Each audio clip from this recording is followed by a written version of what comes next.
très honoré d'accueillir Maître Samir Al-Arnabi. Merci d'avoir accepté notre invitation. C'est un plaisir. Merci beaucoup. Si Samir, alors tout le monde connaît votre carrière professionnelle prestigieuse, mais vous avez été premier président de l'instance de lutte contre la corruption. Et c'est à ce titre qui vous fait observateur avisé de l'actualité tunisienne que nous avons l'honneur de vous inviter aujourd'hui. Merci pour cette invitation et pour les propos très généreux. Ils sont réalistes. Si Samir, alors montrez votre index. Voilà, il reste une trace. Il reste quand même une trace parce que j'étais parmi les derniers à aller voter. Il n'y avait plus trop d'encre dans l'encrier. Il reste plus d'encre. Si Samir, alors, malgré cette ère enjouée, l'heure est grave dans le pays. Et à l'issue de ce premier tour des présidentielles, nous nous retrouvons dans une situation quasiment inédite. Est-ce que, pour garantir l'égalité des chances entre Nabil El-Karoui, qui sera probablement pas libéré, et Kais Saïed, on ne peut pas envisager une solution extrême? Je vous l'annonce.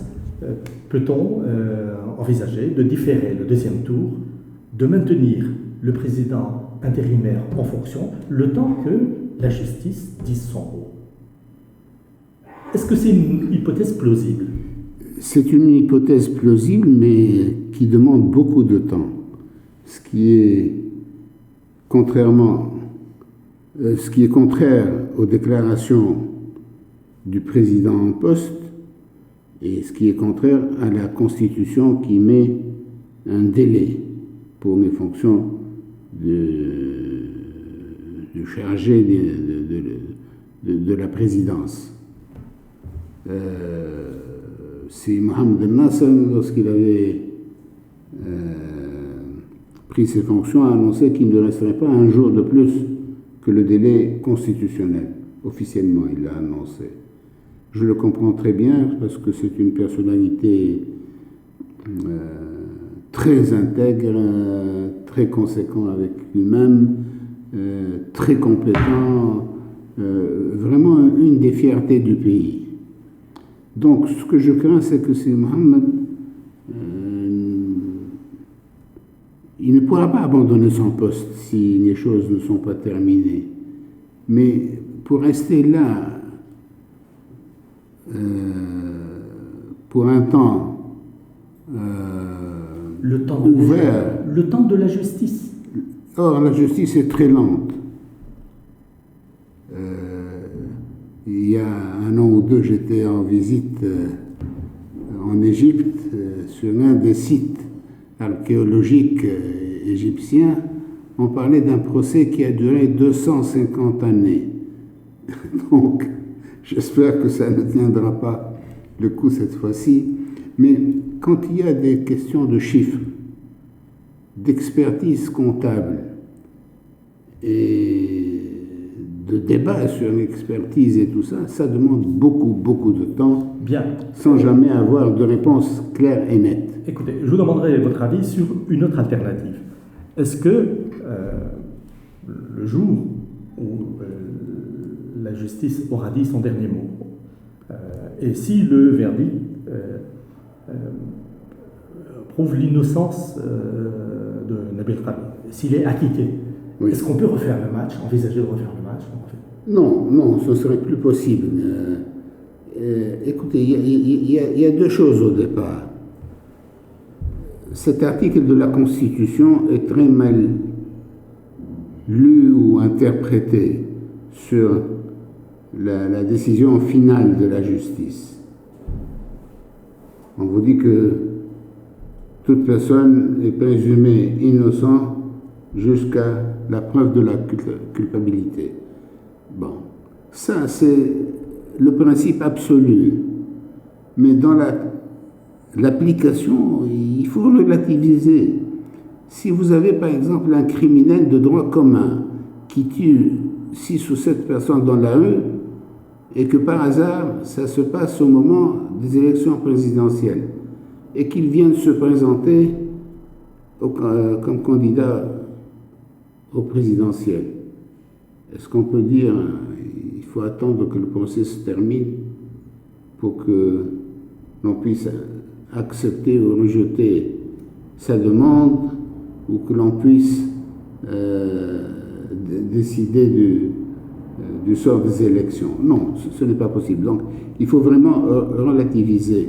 Le problème, c'est que lorsque des juristes s'occupent d'un dossier, ça complique les choses souvent. Bien. Écoutez, on va dépasser ce bug-là. Alors, à l'issue du premier tour, on se retrouve avec deux gagnants et un favori. Ce favori n'a pas encore annoncé un programme électoral, où il le fait très discrètement, mais son cercle d'amis émet certaines hypothèses inquiétantes. Ce qui me gêne, c'est le retour du débat idéologique. Est-ce que ça ne vous inquiète pas? Ce n'est pas réellement un retour au débat idéologique. Je pense que c'est venu après, pour justifier ce qui se passe et pour trouver une sortie de ce qui se passe. On veut idéologie. Donner une issue idéologique, oui. Voilà, philosophique, idéologique, à une situation inattendue, pas totalement inattendue, puisque depuis 4 ou 5 mois, les gens avaient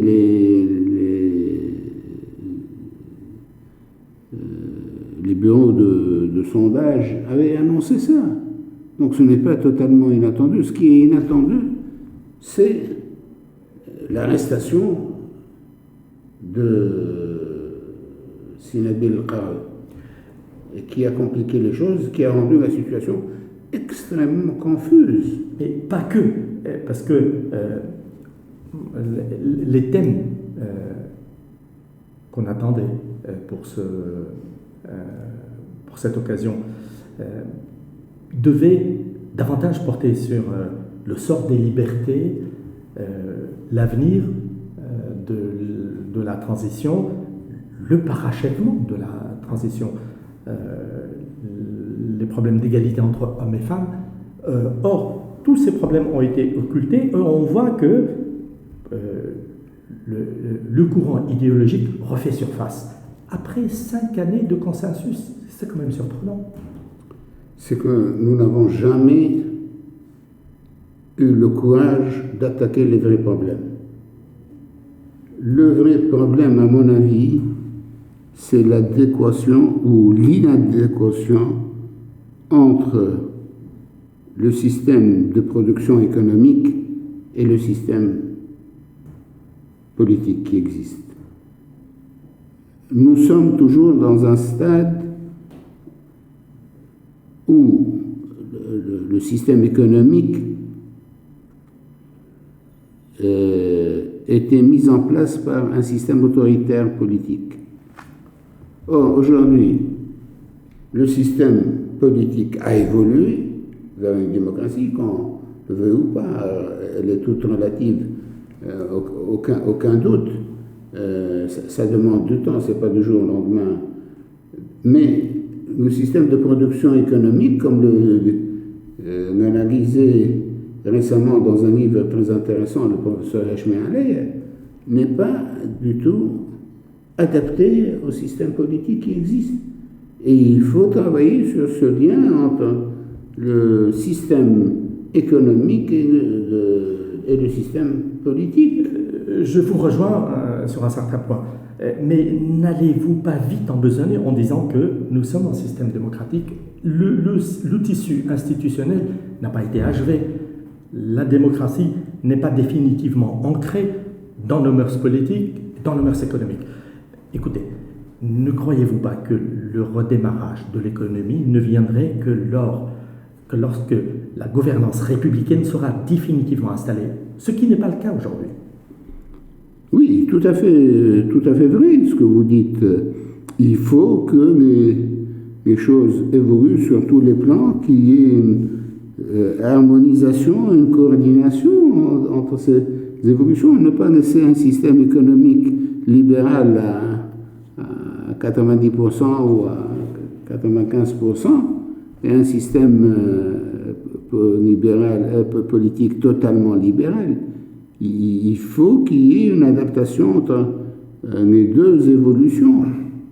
Sinon, on ne peut pas faire une économie dirigée dans un système totalement libéral politiquement. Sissemir, l'ennui, c'est qu'après le premier tour, nous avons les antisystèmes qui ont été favorisés par les urnes. Ne craignez-vous pas que la transition démocratique soit en sursis en ce moment? Elle est tout le temps en sursis. Hein. Et c'est ce qui est inquiétant. La tradition n'est pas encore enracinée. Qu'est-ce que c'est que 10 ans dans la vie d'un peuple? Comment changer les mentalités? Vous voyez tout le déferlement sur les plateaux de télévision de la liberté d'expression et tout ça, de gens qualifiés, des gens non qualifiés en même temps, qui auraient pensé à ça il y a 10 ans. Mais en dehors de petits écarts de communication ou des écarts de communication, écoutez, le débat n'a pas été centré sur les problèmes essentiels. Aujourd'hui, quand on voit une offre politique qui vise à, en gros, détricoter l'État en privilégiant une régionalisation, alors que on partait sur un projet de décentralisation. On maintiendrait l'administration centrale, on donnerait plus d'autonomie aux pouvoirs locaux. Mais là, la régionalisation n'est pas un péril qui pèse sur la République aujourd'hui. Je ne le pense pas. Je ne le pense pas. Vous pouvez le démontrer? Je ne peux pas le démontrer. Je ne suis pas un économiste pour me démontrer, mais c'est l'avis de la plupart des experts internationaux sur la question, des institutions internationales, la Banque mondiale. Une régionalisation à outrance ne fait pas peser un risque de détricotage de l'État? Il faut commencer un jour. Nous allons encore payer pendant quelque temps de notre manque d'expérience, du centralisme excessif qui existait, que la moindre décision doit être prise par le pouvoir central, et par le pouvoir central, je veux dire, par le Premier ministre souvent, ou par un ministre concerné, et surtout par une institution qui passe tout le temps inaperçue et que personne n'ose dévoiler. C'est l'administration publique. Aujourd'hui, l'administration publique, et quand je parle d'administration publique, il s'agit surtout d'une élite administrative et non pas technique, parce que si l'administration tunisienne a réussi jusque-là à maintenir le cap, c'est grâce aux techniciens qui y travaillent. Les ingénieurs qui y travaillent ont réussi à maintenir. Mais le corps administratif qui a des intérêts énormes qui bloquent toute décision. Alors, vous avez parlé d'élite. En réalité, vous entendez oligarchie. Absolument. Bien. C'est redoutable. Mais alors, écoutez, l'antidote au centralisme excessif n'est pas l'emmiettement du pays. Reconnaissez que dans l'offre de régionalisation qu'on présente aujourd'hui, il y a de gros risques sur l'unité nationale, l'unité de l'État. Je ne le pense pas. Ça a été toujours, à mon avis, entre guillemets, un slogan avancé par ceux qui défendent ce centralisme excessif. Il faut bien commencer un jour.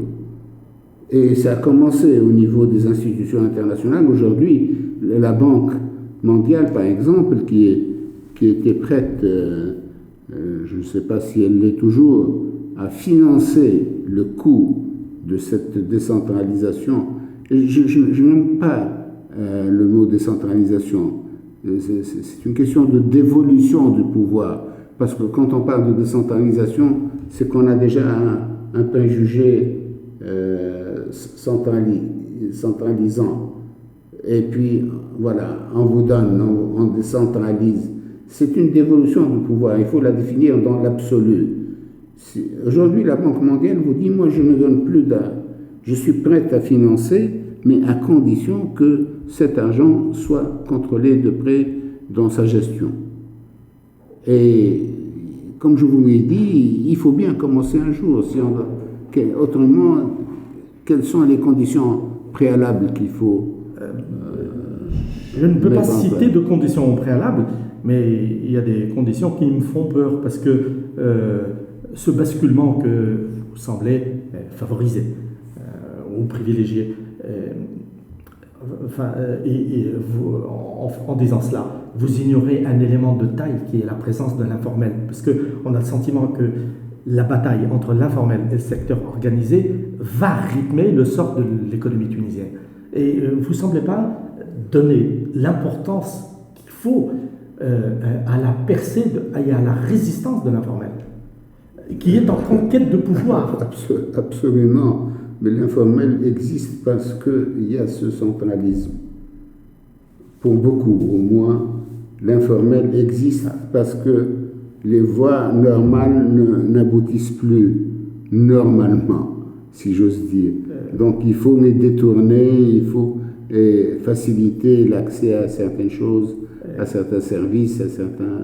Vous excluez l'éventualité d'une collusion entre le pouvoir et l'informel. Elle existe. Elle existe parce que cette situation arrange tout le monde.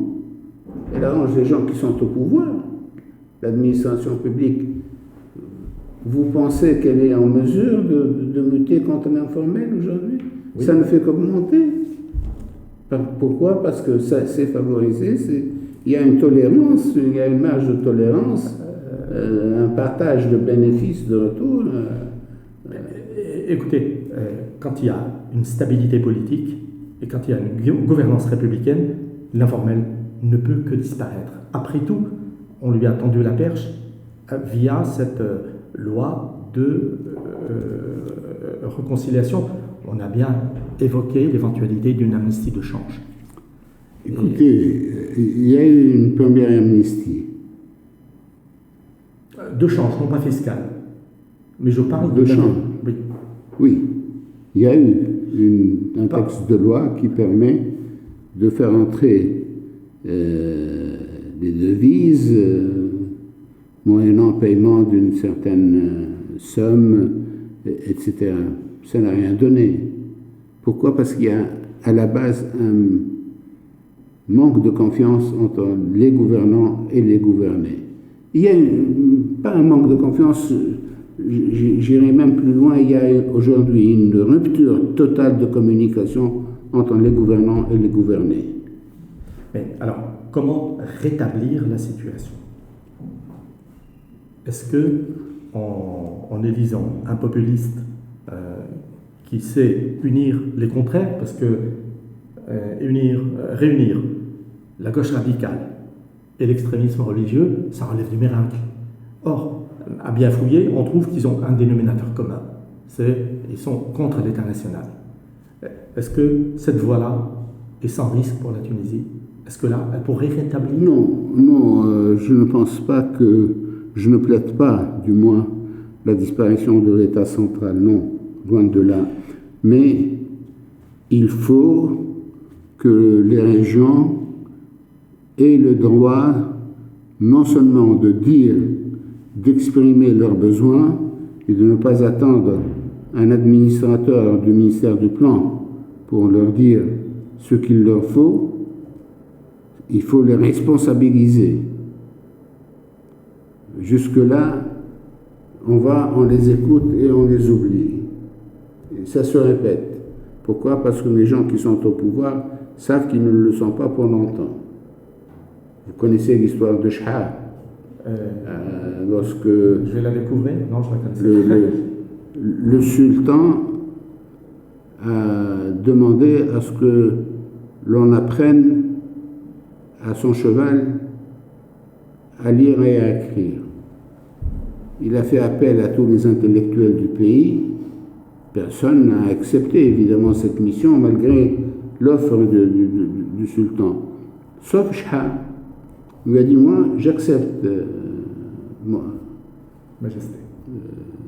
Et ils ont commencé à écrire les conditions dans lesquelles l'opération allait se réaliser.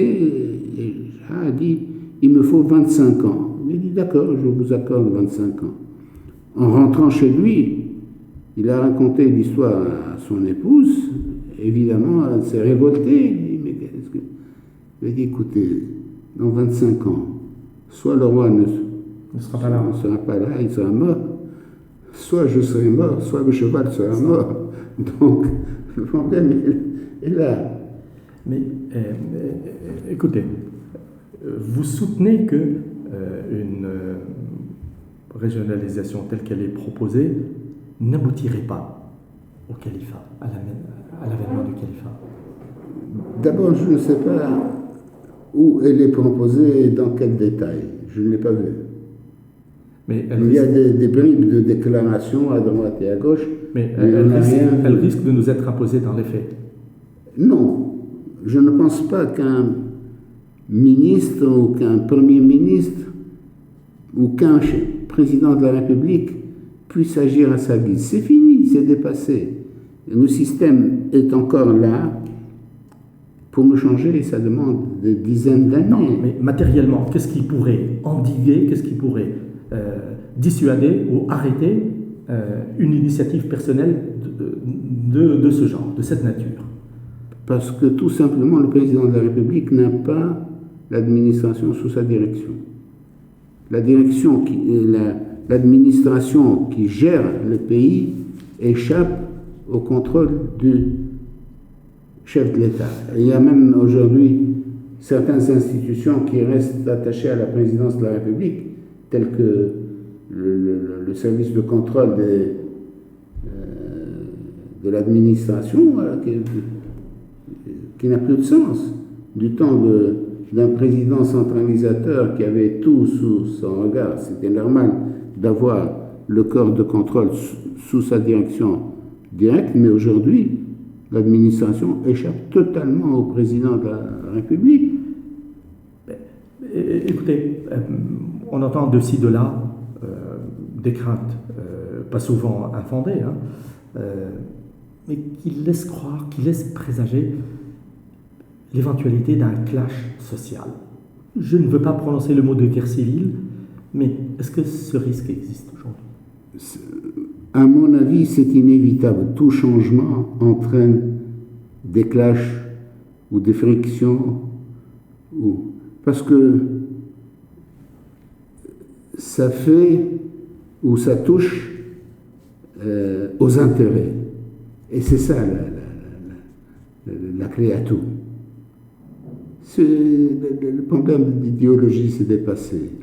C'est là où il y a des intérêts, et des intérêts bassement, je dirais, excusez-moi le terme, bassement économique, qui dirige aujourd'hui le monde entier. Ce n'est pas la Tunisie qui va échapper à ça, c'est la nature humaine. Chacun cherche à défendre ses intérêts économiques. Donc dès que vous touchez aux intérêts économiques d'une personne ou d'une classe, il y a une réaction qui se passe. Vous me surprenez par votre quiétude. Et vous avez été premier président de l'INLUC. Est-ce que dans la configuration qui est proposée, configuration d'État proposée par Kais Saïd, on pourra faire de la lutte contre la corruption demain? Écoutez, la lutte contre la corruption est un domaine extrêmement compliqué. Parce que c'est là où on touche le plus aux intérêts. Et comme je le disais il y a un instant, c'est les intérêts qui sont la clé de tout problème et de toute solution.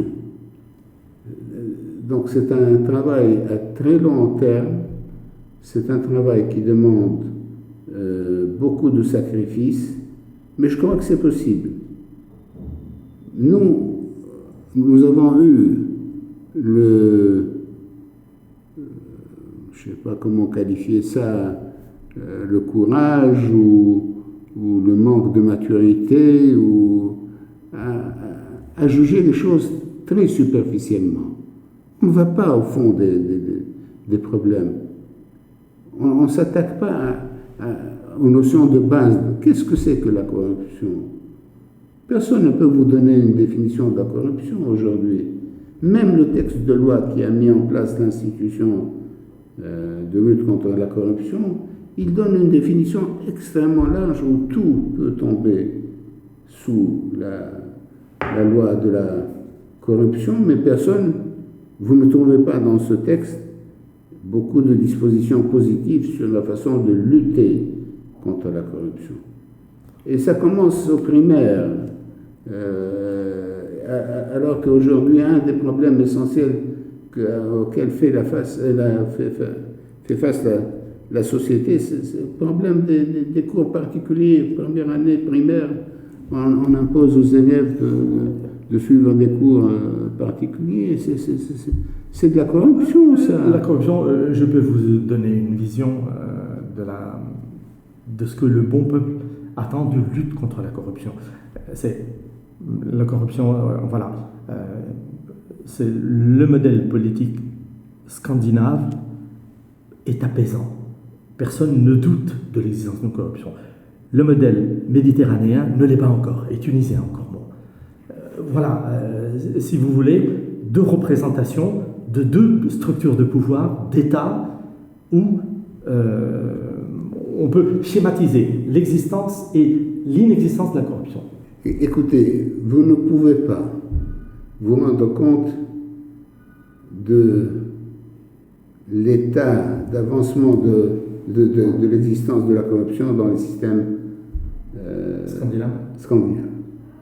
En Suède en particulier, ils ont un système de lutte contre la corruption des plus perfectionnés au monde.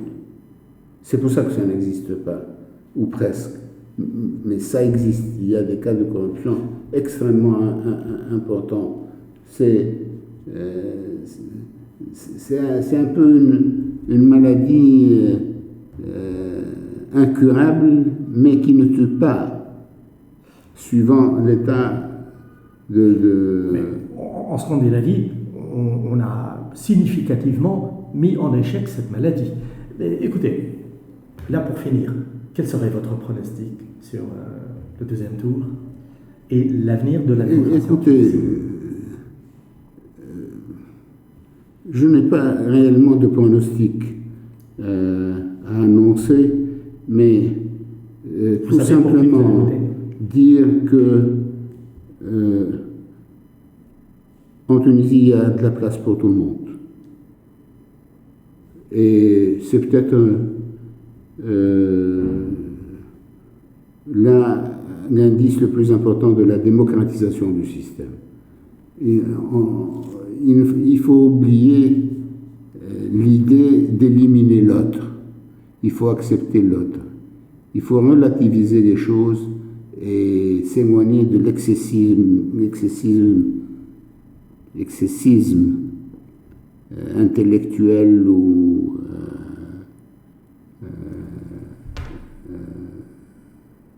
idéologique ou autre. Il faut laisser le peuple s'exprimer. Il faut laisser le peuple s'exprimer, sinon on peut arriver à des méthodes de... Let the people have a say. Je suis d'accord avec vous. Le laisser s'exprimer, mais sans le manipuler aussi. Sans le manipuler aussi, mais écoutez, c'est inévitable. Pourquoi alors il y a des campagnes électorales? Pourquoi la manipulation, elle est toujours facile, c'est sûr. Mais qui est en mesure de dire ceci c'est de la manipulation et ceci ne l'est pas? Parfait. Nous l'avons vu un peu ces derniers temps, je m'attaque peut-être un peu aux médias. La campagne qui s'est passée pour le concours Munadra. Munadra veut dire comparaison. On aligne 26 candidats pour leur poser des questions quand ça me rappelait un peu l'oral du baccalauréat de mon temps.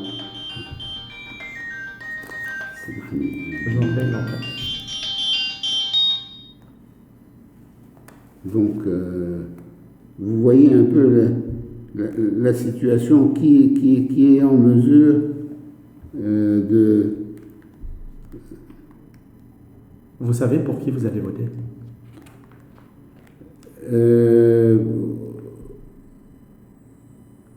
Le candidat pour lequel j'ai voté au premier tour n'est pas passé. Oui, comme de tous, comme la plupart des gens. Donc, c'est ce que je peux dire pour l'instant, mais la situation n'est pas encore claire. À mon avis, toutes les affaires qui ont été introduites devant le tribunal administratif, c'est dans le but de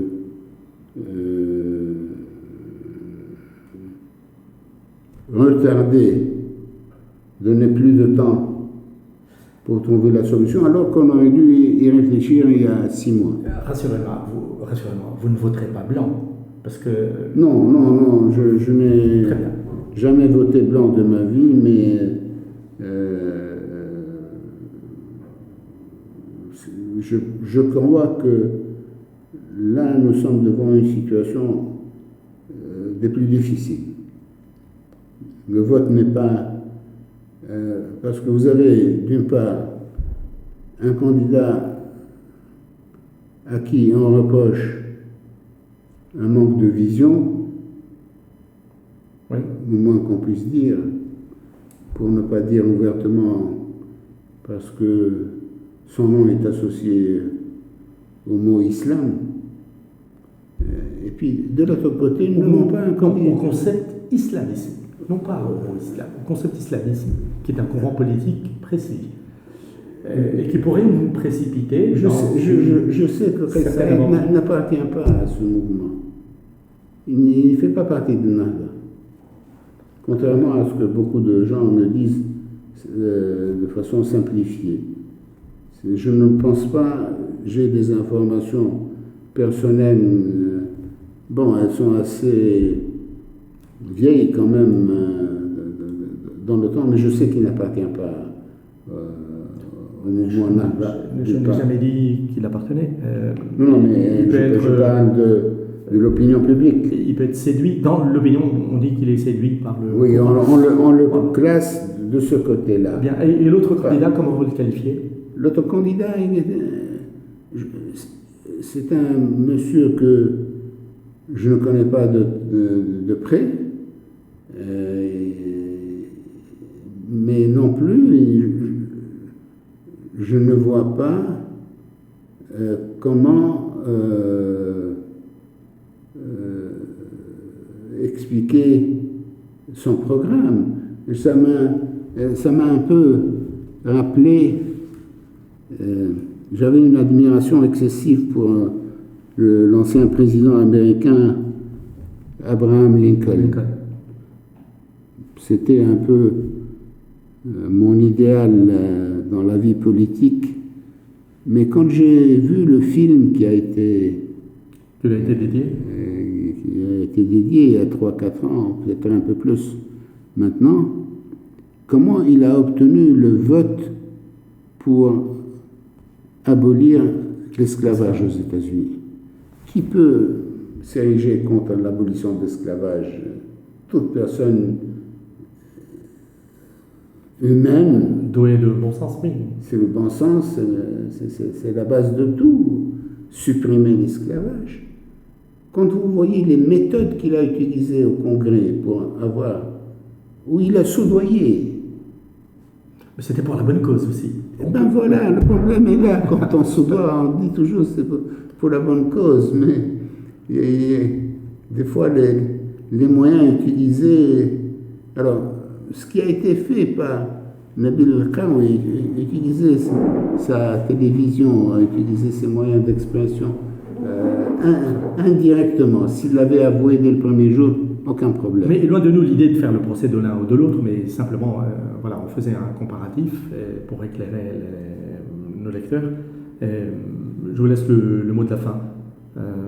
Comment vous voyez l'avenir de la démocratie en Tunisie? Moi, je suis plutôt optimiste. Plutôt optimiste. Ce sont des heures normaux. Ce sont des clashs normaux. Rien. On ne fait pas d'omelette sans casser des œufs. Juste. Merci beaucoup.